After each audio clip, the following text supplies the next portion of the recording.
back again. This time I'm just going to do a little short book haul.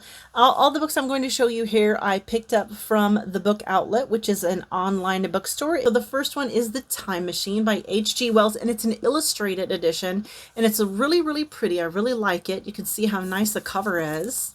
Hardback, of course. Spine. And I'll show you some of the illustrations inside. Oh, look at this one. I just opened right up to a nice one. There. I'll show you a couple more out of here. I just thought it was such a nice addition. I think the artwork is really nice. And they have some real pretty ones with, oh my gosh, look at the colors on this one. How pretty is that? Just love it. And I like just generally the formatting of this book.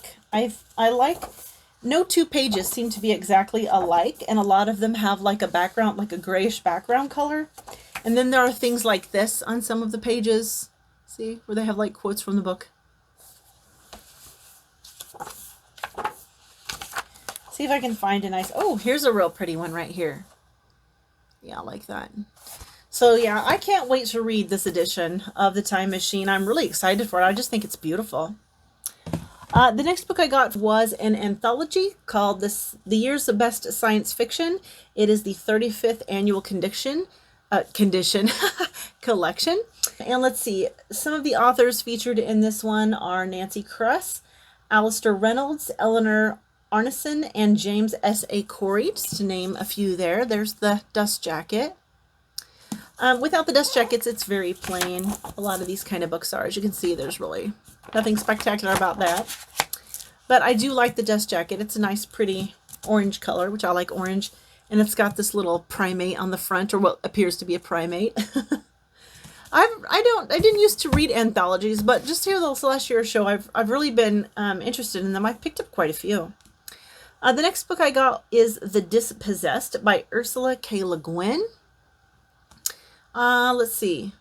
Oh, right. I forgot what this book was about. This one is centered around a physicist, and it seems to be very socially and politically driven, a socially and politically driven story.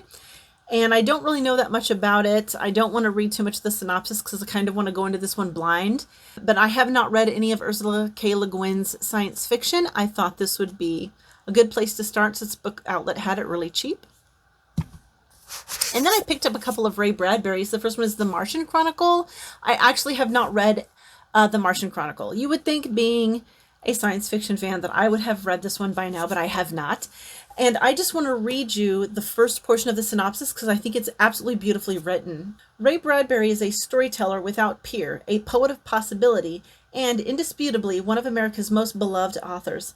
The Mars he imagines in this masterful chronicles is a place of hope, dreams, and metaphor of crystal pillars and fossil seas, where a fine dust settles on the great empty cities of a silently destroyed civilization. I think that makes this book sound beautiful. So I'm really excited to read this one. The next one is the Toy and B Convector, which is a collection of short stories. And again, it was really cheap, so I went ahead and picked it up. The next one I have here is The Bees by Laline Paul.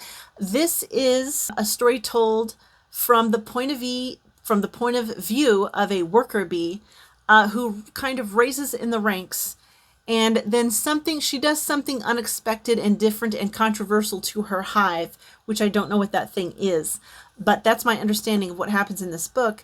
And the first time I saw this book, I saw it on, let's see, what's the name of her channel? Jane Catherine on Books. If you have not watched Jane Catherine, you definitely should watch her. I love her. She reads a lot of mystery if you're a mystery reader. But anyway, she talked about this book on her channel, and that really piqued my interest in it. So I'm kind of excited to read this one. I hope I can get to it this year. The next one is The Beauty by Elia Whitley.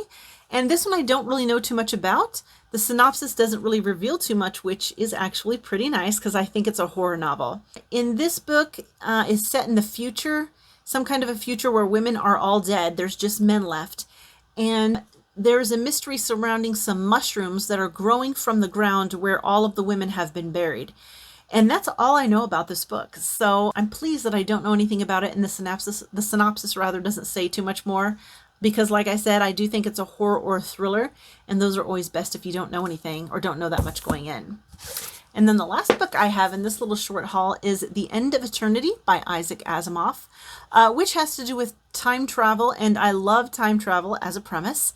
And I have not read this, so like I said, it was cheap, so I picked it up and count myself lucky to have gotten it cheap. So that's it with this little short book haul, and I'll call that the end of the video.